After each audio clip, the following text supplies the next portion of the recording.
All right, let's talk Carolina then. Yeah. All right. Yep. What'd you think? I was pretty impressed, man. Like Tez Walker, I voted in preseason ACC team.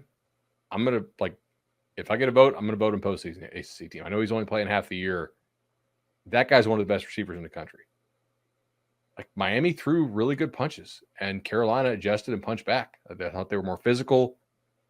Both teams committed to boatload of penalties, but Carolina committed less dumb penalties, I guess, and they were much better at hitting the explosive plays that we thought you'd probably need to win this game. I mean, they also didn't turn the ball over. Miami had 3 turnovers.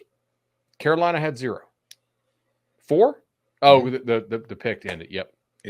Yeah, I did my notes. 3 real turnovers and 4. I did my notes when the game was actually over, not the ridiculous late scoring stuff. But Drake May taking care of the football, making big time throws, Tez Walker getting open and just smoking those Miami guys. Like, I still think Miami's not that bad of a team.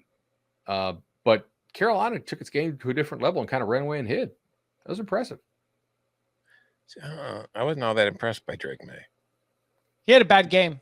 Yeah, he had the 4 touchdowns, but Marion Hampton was sick in this game. Like that dude had running with his hair on fire is the balance that North Carolina needs if it really wants to compete for an ACC championship. So that was a good sign for Hampton. Obviously, like you're hyped about Tez Walker, but I thought that the offensive line allowed Drake May to be under duress, and under duress, Drake May made some throws that weren't great. And,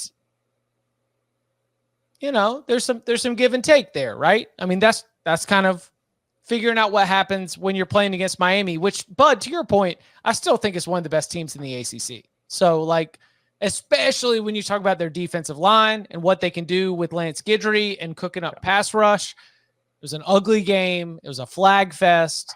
Shocker. North Carolina and Miami are undisciplined. 14 penalties. Couple teams that haven't been there before were acting like they haven't been there before. Uncle Larry had too many, before the rehearsal dinner, and now all of a sudden he's giving a speech, and we weren't really planning on that. That's kind of what it felt like there a little bit. But, I come away ultimately with Rucker. Like Evans made some bad mistakes, but still stepped up with like a couple of really good plays. Yeah. Murphy. Miles Murphy was getting after it in this game. Like that's what I have continually come back to about North Carolina's defense, where like, yes, it is year 2 of Gene Chizik, but let's also look at the players inherently who are there, who have underperformed expectations early in their careers. And now they have literally grown up, and they are now starting to arrive. And I think that tonight was the night that put that on full display. Cedric Gray was all over the place. Oh, God, he was huge. Power Eccles is so tiny, but hits so hard. Well, his name's Power for a reason, Chip. This is the defense USC wishes it had. Ooh. Like it'll allow some scores, but it does cause you some problems. It'll get a turnover or two with some of the chaos. To the point about Drake May being bad, I don't know, man. Did he throw any balls that should have been picked off? Did Miami drop any interceptions? No, Miami did not drop any interceptions. Like, I mean, he had a couple. He bailed on a couple plays. He threw some balls at dude's feet. Sure, he was 17 to 33. He didn't put the ball in jeopardy though, against a lot of pressure, and still managed to throw 4 touchdowns, no picks or whatever it was. I mean, like there is sort of a maturity to, like, he didn't have 400 yards on the day. Miami had a boatload of pressure. The Bain kid for them is nuts. Remember Melvin Ingram that played for like South Carolina and then played for the Chargers? Mm-hmm. That's who he reminds me of. He's like a kind of sawed off but really twitchy, violent hands, ton of moves. He's fun as hell to watch. And we had him last year at the All-American game. I was like, damn, this kid is. I mean, we knew he was, but seeing him do that to other elite prospects was pretty wild. I think for me with May, it's mostly a combination of the entire season, because 8.7 yards per attempt, barely 50% of completion rate today. It just like he's had one really incredible game, and the rest have all just been kind of all right. That's fine. And for somebody who is as talented as he is and is considered to be like one of the top 2 quarterbacks in the draft class, I don't really feel like he's played like that. I don't know, man. Like I've seen him make some pretty good throws for a while. Like, wasn't McCullum banged up too early in the year? Beginning, first 2 games. Yeah. I mean, like for like the first couple games, they didn't have McCullum or Walker. And think about who they lost to the draft. Like they lost Antoine Green and they lost Josh Downs. Like there was a pretty good like talent transition.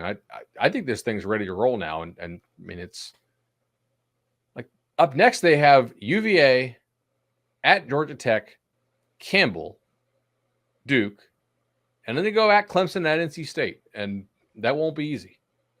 But I mean, they're racking up these tie breaks. It's important. Yeah, no doubt. All right, what else? Do we want to talk about Colorado on Friday night? Yeah, absolutely. Did you guys stay up for it, or did you watch it this morning? Stayed up. You did? I'm built different, bro. Come on. I was very much actually no. I'll tell you the truth. It was 29-0 at halftime. Got ready to go to bed. Got all comfy in bed.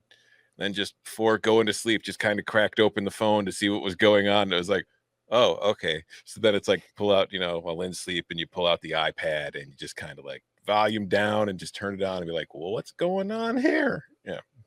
Oh, it's so much better with volume on. I watched it this morning because again. They're not really broadcast ain't really ready if Colorado doesn't win. It's supposed to be the Colorado party. And then it's like, whoa, well, what are our storylines now? All right. Now they got bailed out because it was kind of one kid killing them for Stanford. Tennessee went after him pretty hard, by the way. Shout out producer Jordan for that nugget this morning. They're right. And kid Tennessee had great can't grades. even beat Stanford for kids. That is where do you think that comeback ranks? I mean, 29-0 is pretty big. Why, sir, I believe it is one of the largest of all time. What do you think of doubling down on your mistake of taking the ball first in overtime? Do you think that's why Deion did it again? Because he didn't want to admit that what he did against Colorado State was a mistake? There's some like it was Houston who did it. I know David Ubben linked to the story last night as the game was going on. There was something like Houston and UTSA where Houston took the ball first, and there's some thought process for it where I think statistically the team that takes it first has won like 50.4% of the time. You know what I mean? Like they've won more often, but it's so statistically insignificant that it's really not something you should be taking meaning from. Other than the fact that you still want to have the ball last because then you know what you have to do. So like say if you throw a hopeless interception in the end zone on third down instead of maybe giving your team a shot to kick the field goal, then the other team gets a chance knowing it just has to kick a field goal to win the game. Yeah, the information edge that you are bypassing, like that's a coaching mistake by Deion. I don't care. You want to put pressure on the other team. That's nonsense. If you like your quarterback that much, cool. Trust him to score a second.